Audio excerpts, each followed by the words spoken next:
Assalamualaikum warahmatullahi wabarakatuh. Pada kesempatan ini kita akan membahas tentang kebijakan-kebijakan yang diambil pemerintah Jepang di bidang sosial budaya dan juga kebijakan Jepang di bidang militer dan pertahanan. Kemudian kita akan bahas juga tentang bagaimana perlawanan yang dilakukan oleh rakyat Indonesia terhadap pendudukan Jepang.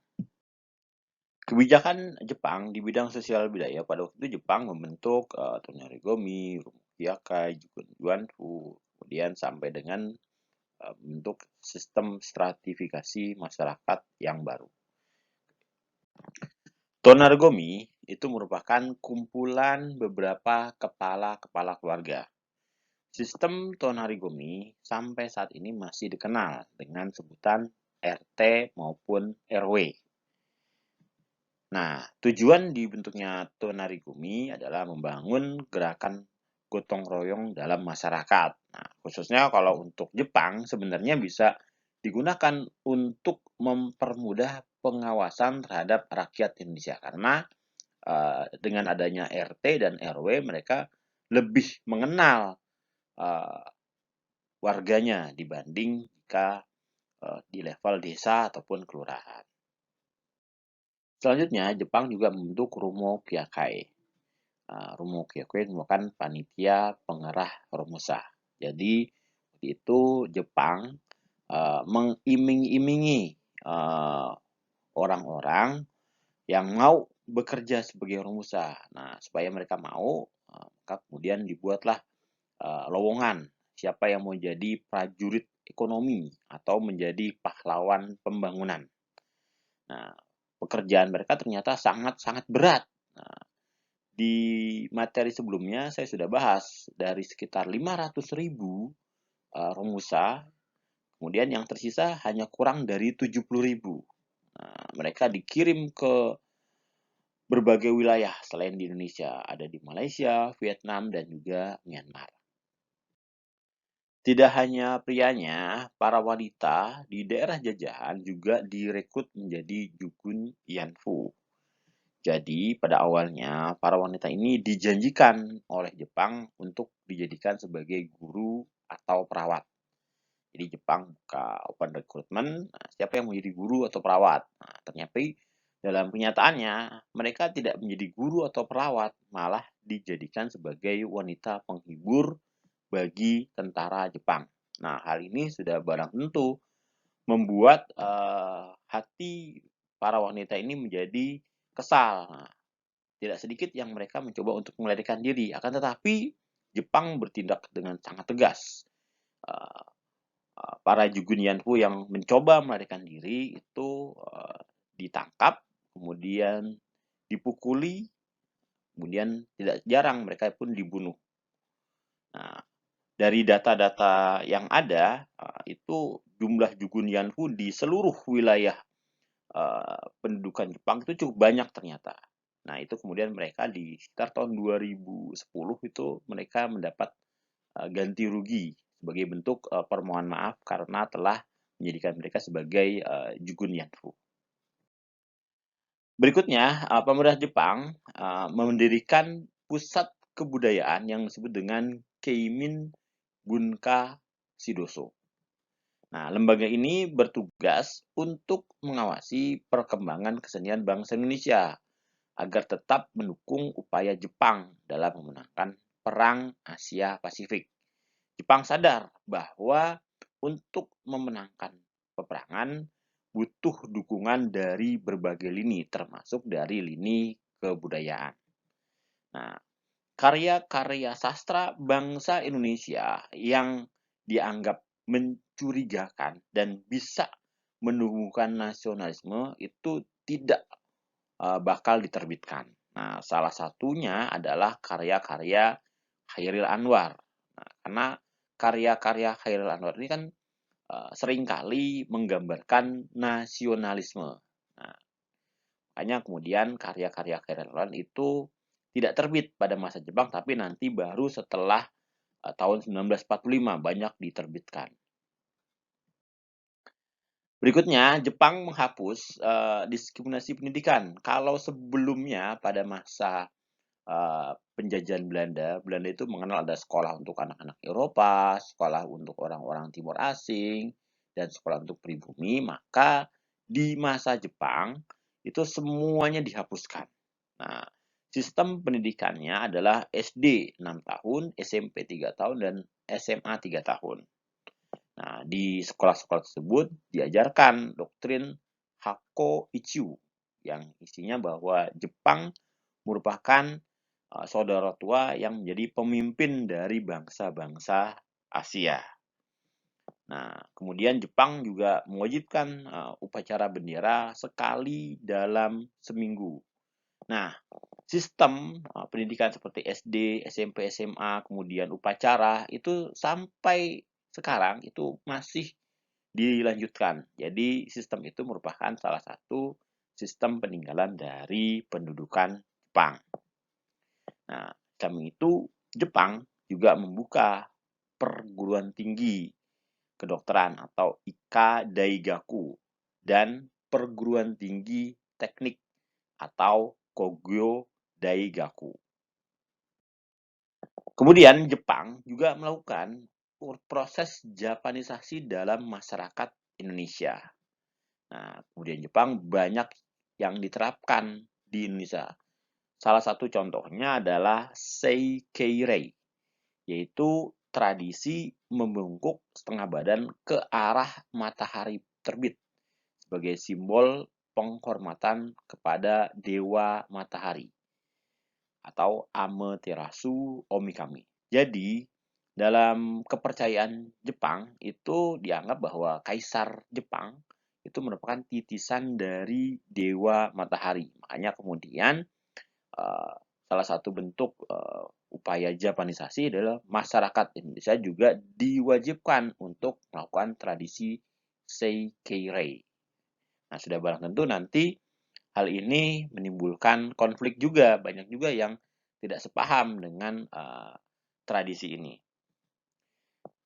Bahasa Jepang itu juga banyak diajarkan di sekolah-sekolah. Jadi di sekolah itu kan yang digunakan bahasanya adalah bahasa Jepang dan bahasa Indonesia. Jadi Jepang memang betul-betul berupaya supaya budaya Jepang bisa masuk ke dalam masyarakat Indonesia. Melalui Departemen Sendenbu atau Departemen Propaganda, Jepang membentuk Persafi atau Persatuan Artis Film Indonesia. Nah, Persafi ini mewadahi para artis dan seniman. Nah, mereka banyak diminta untuk membuat karya-karya seni seperti drama, film yang berisi propaganda untuk mendukung Jepang dalam Perang Asia Timur Raya. Nah, ini ada contoh film yang dibuat pada masa Jepang yang berjudul tentang Serahkanlah Padi. Nah, ini film propaganda bagaimana supaya masyarakat Indonesia mau menyerahkan padinya untuk Jepang sebagai bantuan dari rakyat Indonesia terhadap perjuangan Jepang melawan sekutu. Pada masa pendudukan Jepang terjadi perubahan dalam sistem stratifikasi masyarakat. Jika pada masa penjajahan Belanda kelompok pribumi menempati urutan terbawah, nah maka kemudian ketika pas masa pendudukan Jepang itu stratifikasi sosialnya menjadi yang pertama adalah bangsa Jepang, kedua Bumi Putra, dan yang ketiga adalah bangsa Cina dan Eropa. Pada masa pendudukan Jepang, semua organisasi pergerakan nasional itu dibubarkan oleh Jepang. Dan Jepang sangat ketat dalam mengawasi aktivitas para tokoh-tokoh pergerakan nasional. Nah, Jepang waktu itu menugaskan polisi rahasia atau Kempeitai. Nah, polisi rahasia ini bertugas untuk mengawasi gerak-gerik bangsa Indonesia. Jadi tokoh-tokoh nasionalis itu diawasi gerak-geriknya supaya tidak membahayakan pemerintah Jepang. Nah, dan Kempeitai ini tidak segan-segan Nah, siapapun yang dianggap mencurigakan dan membahayakan itu langsung ditangkap, kemudian disiksa, dan tidak jarang mereka dibunuh. Nah, itu bentuk perlakuan Jepang untuk mengontrol aktivitas para tokoh-tokoh pergerakan nasional.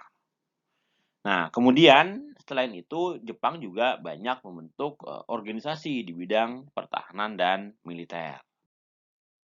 Nah, organisasi yang dibentuk adalah ada PETA, Gyugun, Shinendan, sampai dengan Hizbullah. Kita mulai dari PETA. PETA adalah pasukan yang dibentuk Jepang agar bangsa Indonesia dapat belajar mempertahankan Pulau Jawa jika diserang oleh sekutu. Nah, di Sumatera itu dikenal dengan nama Gyugun, ya, pasukan sukarela juga. Nah, PETA dibentuk oleh Jepang pada bulan Oktober 1943. PETA pada waktu itu disiapkan sebagai pasukan pembantu yang anggotanya berasal dari seluruh lapisan masyarakat. Nah, bahasa Jepangnya Gyugun itu artinya sukarela. Nah, makanya kemudian dikenal di Indonesia lebih dikenal dengan nama istilah PETA. Nah, keanggotaan PETA itu mencapai 37.000 orang di Jawa dan 20.000 orang di Sumatera. Nah, para pemuda ini kemudian dilatih dengan disiplin yang sangat keras dan ketat. Nah, salah satu tokoh yang menjadi anggota PETA adalah Sudirman yang kelak menjadi Jenderal Sudirman. Awalnya beliau merupakan seorang guru di sekolah Muhammadiyah. Kemudian beliau akhirnya berkarir di PETA dan kemudian terus sampai akhirnya menjadi Panglima Besar Jenderal Sudirman. Selain Sudirman itu juga ada tokoh lain. Contohnya adalah Ahmad Yani. Kemudian juga ada Soeharto yang nanti menjadi Presiden Republik Indonesia yang kedua. Berikutnya adalah Seinendan. Nah, Seinendan ini dibentuk pada 29 April 1943. Keanggotaannya terdiri atas pemuda yang berusia 14 sampai 22 tahun. Tujuannya adalah melatih para pemuda dengan keterampilan militer sehingga dapat mempertahankan tanah airnya. Tapi sebenarnya tujuan Jepang adalah melatih mereka sebagai tenaga cadangan jika sekutu datang dan memasuki wilayah Nusantara. Nah, mereka punya tentara cadangan. Berikutnya, Jepang juga membentuk Keibodan atau Barisan Pembantu Polisi. Pembina Keibodan disebut dengan Keimumu. Nah, Keibodan ini dibentuk di berbagai wilayah di Indonesia. Ada beberapa istilah tentang Keibodan. Di Sumatera itu dikenal nama Bogodan.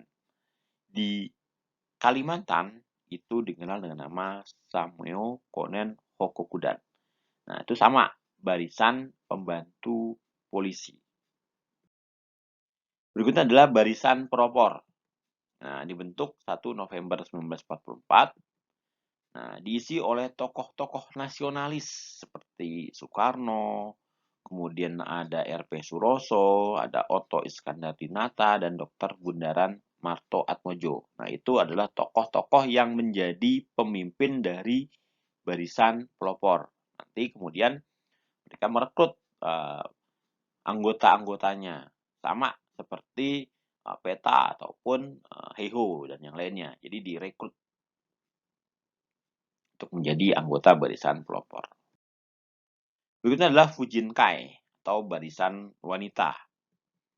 Nah, dibentuk pada bulan Agustus 1943. Anggotanya terbuka untuk wanita yang berusia 15 tahun ke atas. Tujuannya adalah jika terjadi peperangan, mereka diharapkan bisa membantu membuat dapur umum dan juga bantuan medis buat tentara yang terluka. Berikutnya adalah Gaku Kotai atau Laskar Pelajar. Nah, ini dibentuk Jepang pada tahun 1943. Nah, berisi dari para pelajar, mahasiswa, dan juga masyarakat umum. Berikutnya ada Heihu atau Barisan Cadangan Prajurit. Nah, ini dibentuk pada tanggal 22 April 1943. Nah, awalnya Heihu ini cuma organisasi yang membantu prajurit Jepang di lapangan, seperti membangun jalan, membangun benteng.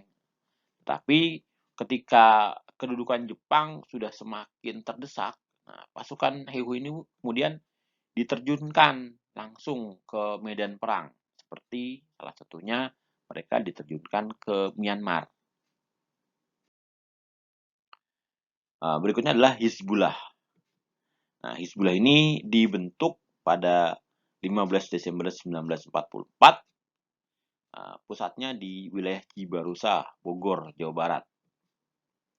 Nah, Hizbullah ini merupakan pasukan khusus yang dibentuk oleh Jepang dari kalangan pemuda Islam yang tugasnya nanti adalah membantu Jepang dalam memenangkan Perang Asia Pasifik. Berikutnya kita akan membahas tentang perlawanan yang dilakukan oleh rakyat Indonesia terhadap pemerintah pendudukan Jepang. Nah, perlawanan yang dilakukan itu ada yang bersifat kooperatif, ada yang bersifat bawah tanah, ada juga yang terang-terangan melakukan perlawanan bersenjata. Kita mulai dari perlawanan kooperatif. Beberapa tokoh nasionalis seperti Ki Hajar Dewantoro, Soekarno, Hatta, dan Kiai Haji Mas Mansur itu memilih mengubah strategi perlawanannya. Kalau sebelumnya mereka bersifat non-kooperatif, nah ketika pas masa pendudukan Jepang, mereka memilih untuk bersikap kooperatif. Kenapa? Karena melihat pemerintah Jepang itu sangat tegas dan kejam dalam menindas kelompok pejuang kemerdekaan.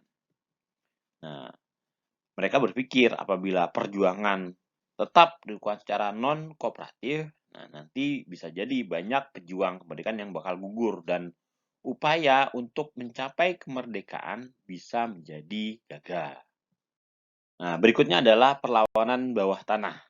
Nah, ada beberapa kelompok perlawanan bawah tanah. Ada kelompok Sukarni, Sahrir, Ahmad Subarjo, dan Pemuda Persatuan Mahasiswa. Kita mulai dari kelompok Sukarni. Kelompok Sukarni itu berjuang dengan cara menghimpun para pejuang kemerdekaan dan menyebarluaskan cita-cita kemerdekaan. Dan mereka berupaya membuka kebohongan propaganda Jepang terhadap masyarakat.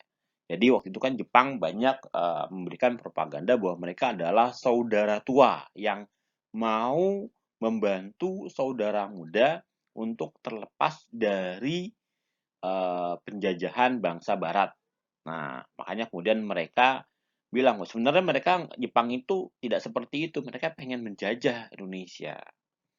Nah, beberapa tokoh yang tergabung seperti Soekarni sendiri, kemudian Muhammad Yamin, dan Adam Malik. Berikutnya adalah kelompoknya Sultan Syahrir. Nah, Sultan Syahrir merupakan pemuda yang progresif dan revolusioner. Nah, sejak awal Sultan Syahrir yakin bahwa Jepang nggak bakal memenangkan perang Asia Timur Raya atau perang Pasifik ini. Makanya kemudian Sultan Syahrir mengajak para pemuda untuk mempersiapkan diri menyambut kemerdekaan Jepang ketika Jepang kalah.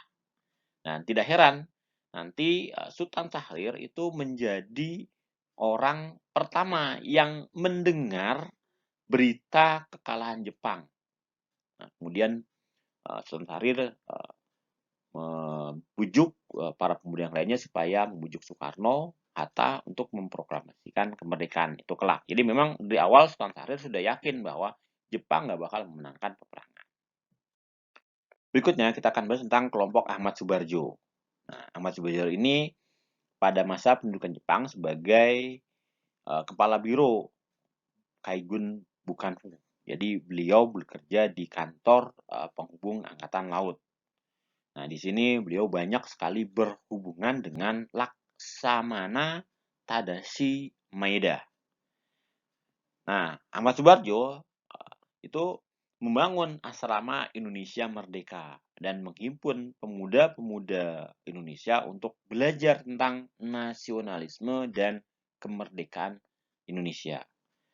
Nah, hal yang menarik adalah konon kabarnya Laksamana Tadashi Maeda mengetahui ketika Ahmad Subarjo ini membangun asrama Indonesia Merdeka dan tidak dilarang sama Laksamana Tadashi Maeda, karena Laksamana Tadashi Maeda termasuk tokoh yang bersimpati terhadap perjuangan rakyat Indonesia.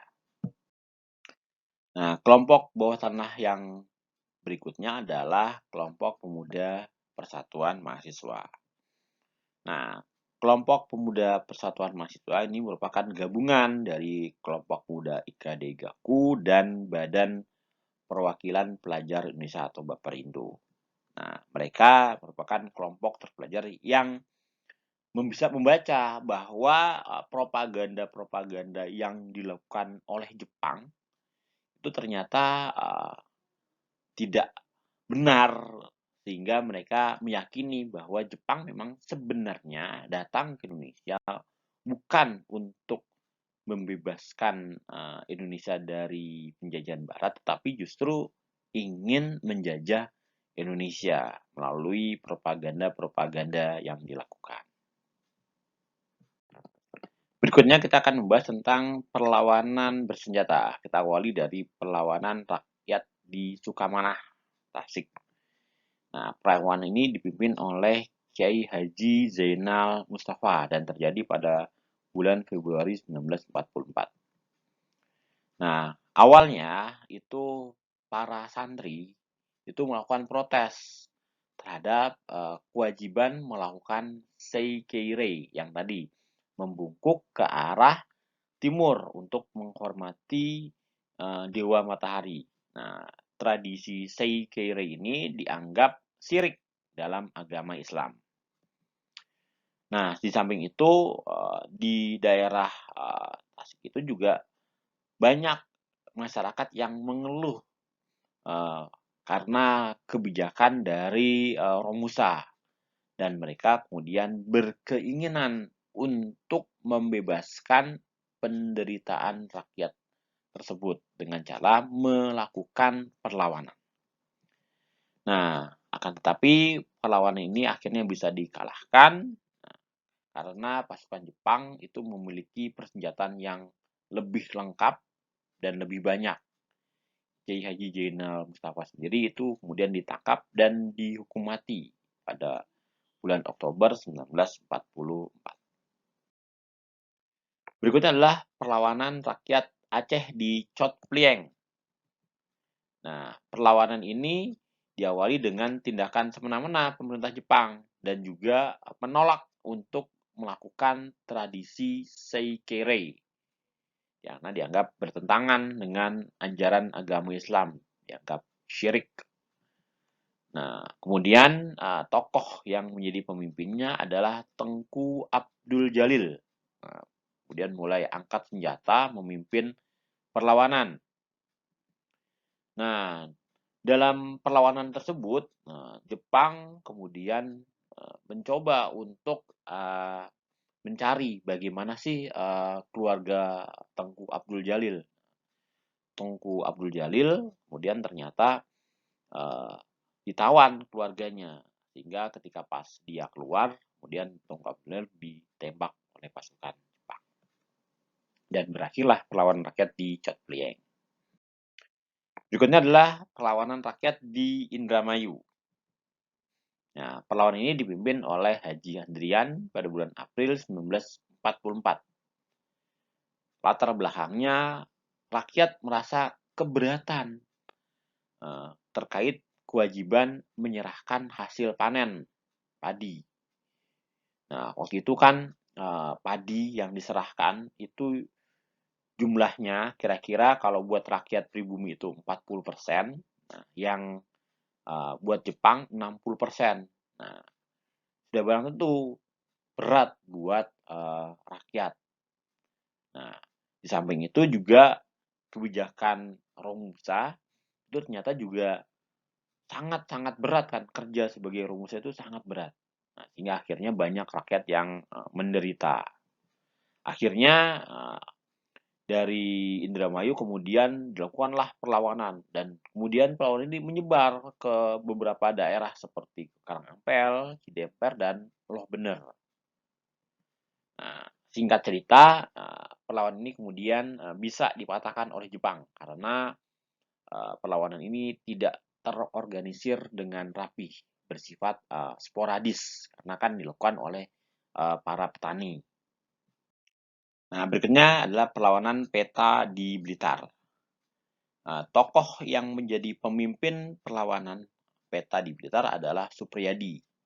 Perlawanan ini terjadi pada bulan November 1944. Nah, pemberontakan Peta di Blitar merupakan pemberontakan terbesar yang dihadapi Jepang karena kan melawan anggota Peta yang sudah terlatih secara militer. Nah, pada waktu itu para anggota Peta sudah tidak tahan melihat penderitaan yang dialami oleh bangsa Indonesia akibat kebijakan penyerahan padi ataupun kebijakan Romusa. Nah, kemudian perlawanan Peta juga muncul karena sikap sewenang-wenang pemimpin militer Jepang terhadap para prajurit-prajurit Indonesia, prajurit Peta. Jadi kesel ngelihat nih kok kurang ajar banget. Nah, kira-kira seperti itu. Nah, akhirnya singkat cerita kemudian terjadi perlawanan. Waktu itu Jepang terpaksa harus mendatangkan berbagai bala bantuan dari luar kota Blitar karena sulit untuk menghadapi pemberontakan Peta ini. Nah, singkat cerita karena jumlah bala bantuan begitu terus bertambah, kemudian amunisi juga semakin sedikit, akhirnya perlawanan ini bisa dipatahkan.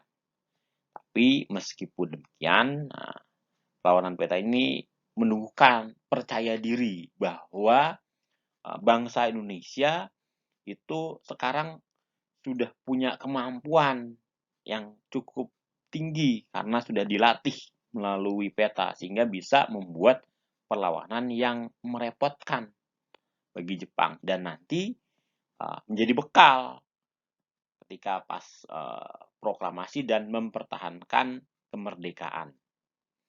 Oke, kira-kira sekian dulu yang bisa saya sampaikan dalam kesempatan ini. Kurang lebihnya mohon maaf. Wassalamualaikum warahmatullahi wabarakatuh.